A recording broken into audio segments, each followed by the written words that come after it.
Salut à tous. Je suis Anne-Marie Legrand et vous êtes sur une chaîne dédiée à l'orientation professionnelle et au choix de carrière. Si ce sujet vous intéresse, abonnez-vous. Et maintenant, passons directement au thème de la vidéo d'aujourd'hui. L'hématologue, littéralement hémato, sang, et logo, enseignement, diagnostique et traite les maladies du système hématopoïétique. Du sang et de ses éléments, et élaborer des mesures visant à prévenir la propagation des pathologies. La profession convient aux personnes intéressées par la chimie et la biologie. Par ailleurs, le Centre d'orientation professionnelle ProfGuide a récemment mis au point un test d'orientation professionnelle précis, qui vous indiquera les professions qui vous conviennent et vous donnera des indications sur votre type de personnalité et votre intelligence. Brève description. L'hématologue travaille dans un domaine étroitement lié à d'autres branches de la médecine: immunologie, sérologie, transfusiologie. Il s'occupe des maladies associées à des changements dans la moelle osseuse, les ganglions lymphatiques et la rate. Il traite des maladies graves et parfois incurables. Il s'intéressait souvent à ce qui peut améliorer la santé des patients atteints d'anémie, d'hémophilie, de lymphome, de myélome, de cancer du sang, etc. Pour mener à bien des thérapies spécifiques, il interagit avec des collègues, sur le terrain, pédiatres, internistes, oncologues, chirurgiens, spécialistes des maladies infectieuses, néphrologues et autres médecins. Caractéristiques de la profession. Un hématologue doit avoir une parfaite connaissance de l'anatomie et de la physiologie des organes hématopoïétiques, des composants et des propriétés du sang. Il doit être un excellent diagnosticien. En effet, le sang est un miroir dans lequel se reflète la santé de l'ensemble de l'organisme. Ces maladies ne se distinguent pas par un tableau clinique prononcé, les violations peuvent signaler une variété d'affections. Les maladies hématologiques sont souvent de nature héréditaire. Pour poser un premier diagnostic, un spécialiste expérimenté n'a besoin que d'examiner le patient et de voir le résultat des analyses sanguines. Mais pour établir une relation de cause à effet et prescrire un traitement, il doit recueillir de nombreuses informations sur le patient. Prêter attention aux details, poser de nombreuses questions et souvent étudier les antécédents familiaux. Pour différencier les affections, l'hématologue utilise, outre les analyses sanguines en laboratoire, les résultats de la ponction, de la spectrophotométrie, de l'oxymétrie de pouls, de l'endoscopie, de l'examen microscopique du frottis. Dans les cas les plus légers, l'hématologue a recours à un traitement médicamenteux pour ramener le sang du patient à la normale. Pour améliorer l'état de santé des patients atteints d'un cancer du sang, il utilise la chimiothérapie, les radionucléides, et dans les cas les plus complexes, il prescrit une greffe de cellules de moelle osseuse ou de cellules souches du sang de cordon. D'une manière générale, l'éventail des tâches d'un hématologue est très large. Orientation scolaire. Promotion 15+15 offres spéciales pour les écoles, les enseignants et les conseillers d'orientation travaillant avec des écoliers.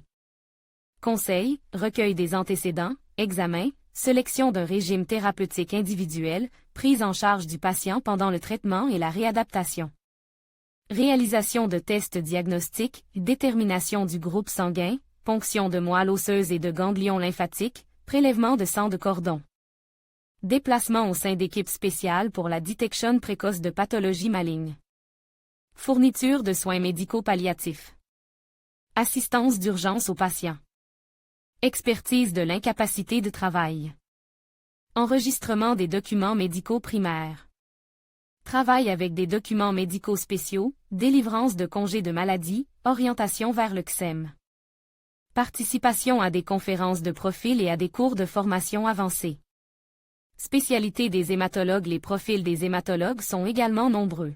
Médecin généraliste, prend en charge les patients atteints de cytopénie, d'anémie, de leucopénie bénigne. Oncohématologue diagnostique et traite les processus malins dans le système hématopoïétique et le sang. Hématopédiatre, s'occupe des enfants jusqu'à l'âge de 18 ans. Hématologue embryologue diagnostique les signaux d'alarme dans le système sanguin du fœtus et l'aide à fonctionner correctement. Hématologue pharmacologue travaille à l'élaboration et à la mise en œuvre de nouveaux schémas thérapeutiques ou hémocytostatiques. Hématologue transplantologue effectue des greffes de moelle osseuse et de cellules souches. Hémostasiologiste, hématologue hémostasiologue, contribue à l'équilibre du système de coagulation sanguine. Hématologue-immunologue explore les possibilités des cellules souches. L'hématologue-radiologue utilise les radiations pour corriger l'état des organes hématopoïétiques. Dans la communauté médicale, on dit « un hématologue est une force spéciale parmi les médecins ». Sa profession implique la plus grande responsabilité en matière de vies humaines. À lire également avantages et inconvénients de la profession d'hématologue. Une profession rare et socialement importante.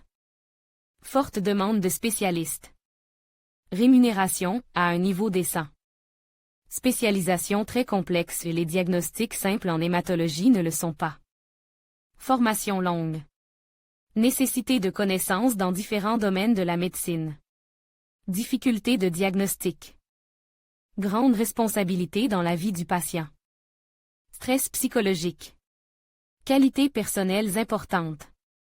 Un hématologue est une personne dotée de capacités cognitives élevées, d'une intuition bien développée et d'une pensée logique, capable de prendre des décisions rapides dans des situations difficiles, par exemple lorsqu'un patient doit arrêter de saigner. Il est également attentif, observateur, résistant au stress, judicieux et responsable. Formation pour devenir hématologue. L'hématologue est un médecin hautement spécialisé.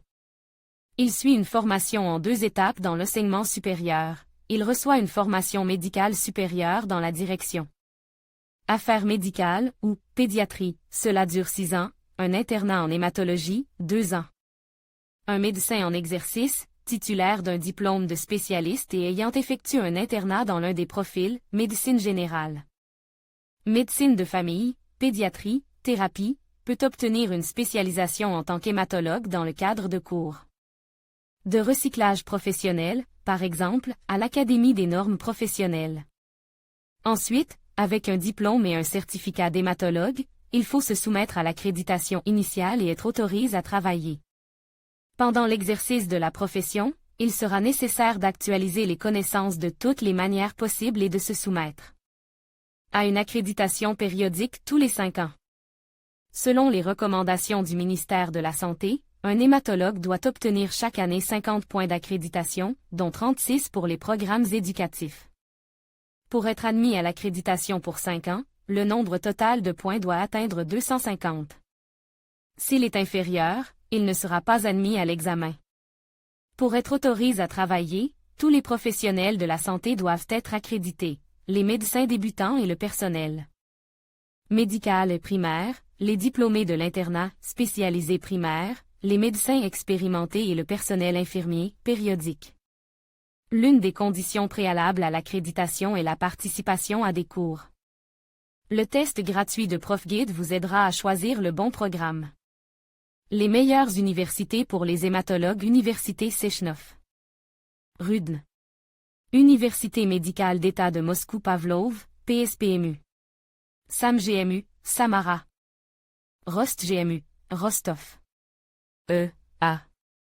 Wagner PGMU, Perm. DGVMU, Khabarovsk. IGMU, Irkutsk. Institut russe de recherche en hématologie et en transfusion. Institut de recherche Dmitri Rogachev d'hématologie, d'oncologie et d'immunologie infantile. Dmitri Rogachev.